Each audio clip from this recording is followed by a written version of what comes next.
This is our Suzuki QuadRunner 300. I think it's a 95. I don't know. It's one of those, bought a vehicle at an auction real cheap, didn't need it, traded it for anyway. I don't know anything about it, but it's December where I live and really cold, and last time I tried to move it, the rear end was locked up, which I think means it's got water in it. Now, this is made extra awesome by the fact that if you were to look at that plug right, light on it so you can see it, it reads upside down SAE 10W40. And not knowing anything about it, I thought that looks like a rear end plug to me. So I looked around, I did a little bit of research, and as it turns out, on these QuadRunners, the motor oil does the motor and the clutches and the rear end, and apparently the only other oil is in the front diff, and it's like an 80-90, I think. Anyway, that's a real good way to ruin an engine. So hopefully caught it in time. I haven't run it this way far, just, you know, across the yard. Today is the only day in the last 3 weeks, and the next 3 weeks it's been above zero, and it's really above zero, like 12 degrees Celsius. So we ran this in an unheated shop. We've been baking it with that heater, very sketchily wired. Don't tell, I won't either. We braced this up in the air. This is our tractor. Anyway, this whole operation is health and safety approved in whatever country you live in, for sure. We're gonna learn to change the oil. I know it's got a filter, I know it's got a drain plug. We'll figure it out. So here's some discoveries. Discovery number one, that utility knife was inside this guard, which was up there and had a bolt in it right here and another one right over there. This one came out easy. This one, well, we broke that off. We're gonna call that a tomorrow problem. And I believe, if you see right up in there, that is my drain plug. I mean, it makes sense. So we're gonna crack it, and if oil comes out of there, then I'm right. A 21mm socket fits it. This is our sight glass for oil. You can see it, and it looks like, oh yeah, it looks like it doesn't help me at all, actually. So that's fun. And I think my filter is back in behind here. And what are the chances those are 10mm? Probably good. I'll let you know in a bit. Let's see.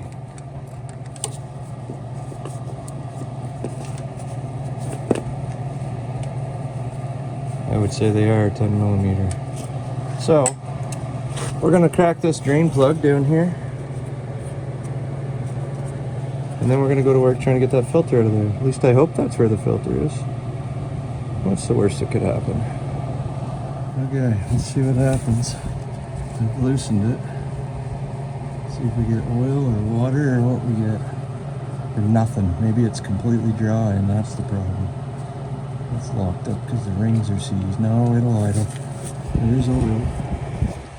Do we see much water? No, not a ton. That's gotta be good news, right? But it's awfully, awfully thin oil. There's gotta be water in that oil. A guy that was more man than me would taste that probably, but I ain't doing it. We're gonna go look for a cross washer instead while that drains.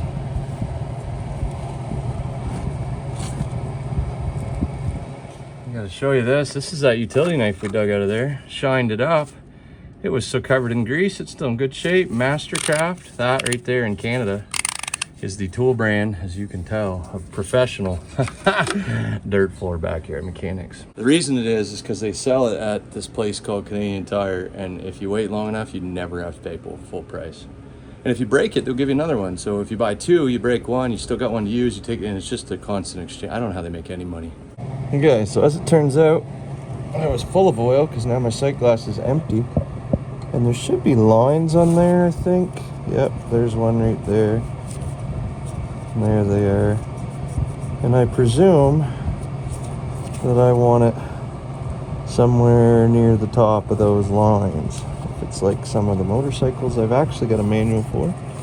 These are 10mm bolts on the filter housing, and I suspect, I don't know this, but I suspect there's probably a spring back in there. So when I take this off, things are just gonna go boom and everywhere, likely is my guess.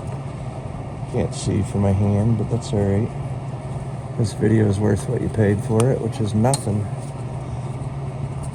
There's oil coming out of there, so that must be where the filter is. Discover this together. I went with the let's use both hands option so that if there is a spring, and it feels like there is, it wouldn't go everywhere on me.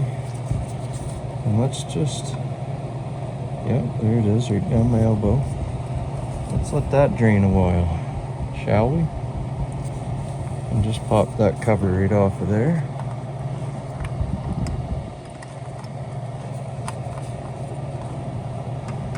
There it comes. Now I don't know for sure that there was water in there, but I do know that that oil's very thin. Okay, let's see what the filter is. Hopefully my parts store gave me the right one, because I've never seen it before and I don't know. There's an O-ring right there that we're not going to want to lose, so I'm going to get a pick out of my little grab bag here of stuff that'll do just about every job if you get the right thing.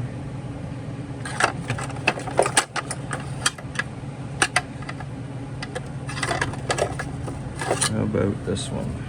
Sure.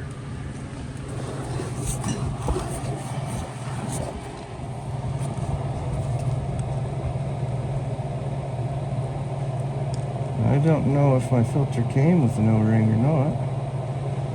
That would be a good thing to check if you're getting into this job. But I didn't, because that would be thinking ahead too far. So, you know, we'll see. There's my filter.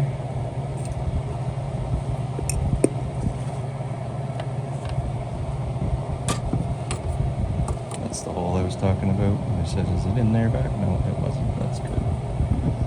We're just gonna let stuff drain for a bit. And my floor's not level because, you know, it's dirt. So I picked it up with a very safe jack. Just to make sure that's all gonna drain out. I presume there's an O-ring in here. We're gonna check that out, see if it's any good. And we're gonna get a funnel. Don't put the oil in until you put the plugs back in. Seriously, it looks all right. Okay, here's my cover. Mine did come with a new O-ring. I got it cleaned up, seated in there and ready to go. Now, the geometry of this thing is such it will only fit one way. But there's an index mark right there.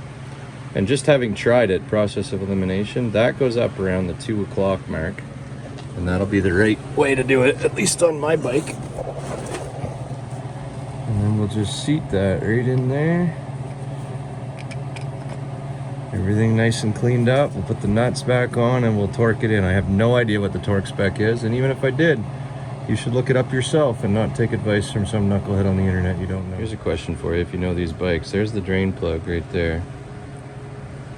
And I thought that was a crush washer when I took it out, but I don't think so. I've had a pick at it a little bit. It doesn't come off. It's kind of tapered. Maybe it's designed that way. Do you know? Throw it down in the comments. Teach me something. I know nothing about this bike. You really should not be listening to me, but I am curious if you know the story on that. I'm going to put it back just like that because, you know, if it's leaking oil, at least I know it's got some in it. I got it all buttoned back up.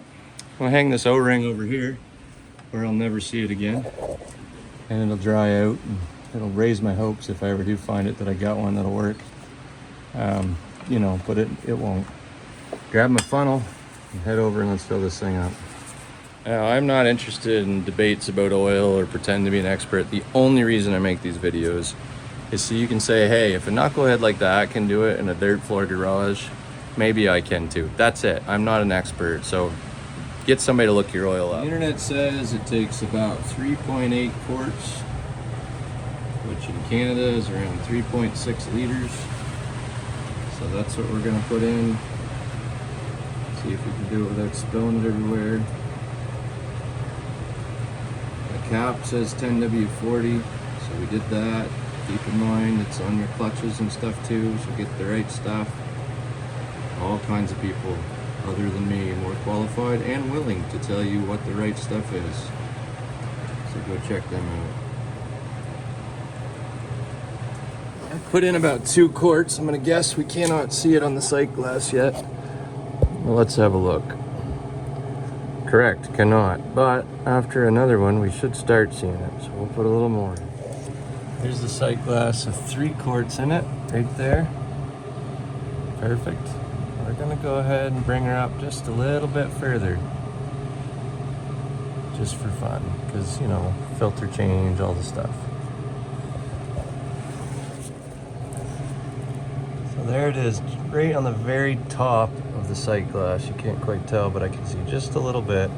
And that's putting 3.5 liters instead of the 3.8. I'm gonna run it a minute and just see where that settles out. Obviously, before you go starting it, check your O-ring, clean that up, put your cap back on it.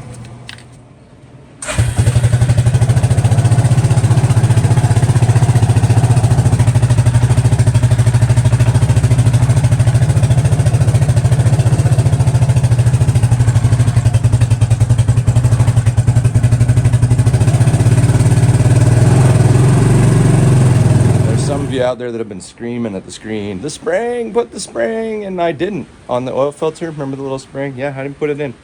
You're right.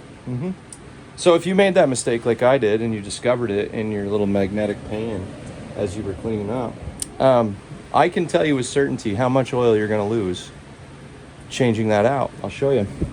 On the sight glass, that is the level after I've changed it out. In the oil pan, that right there is how much oil. So what would that be? Like, I don't know, 100 milliliters maybe? We pulled it off. As I said, not an expert, just a knucklehead learning as I go. If I can do it, maybe you can too. What's the worst that can happen? I blow it up? I mean, yeah, that's probably right. If you recall, I saved some oil. It's running in the funnel, and the level is going up. Just gonna check that. Should be just fine. Everything is just fine. And there it is. The level is correct. Just topped the sight glass, and I'm looking at the funnel. It just emptied. So I'm gonna run it, check it, call it good. All that extra oil down there, I live in Canada. There's salt. We're calling it undercoating. Obviously, this thing's running great. There's the oil level right there. We're going to keep an eye on it. I'm going to shut it off. Well, you can't see it. There we go. I'm going to shut it off. It'll go up a little bit because it's not using oil.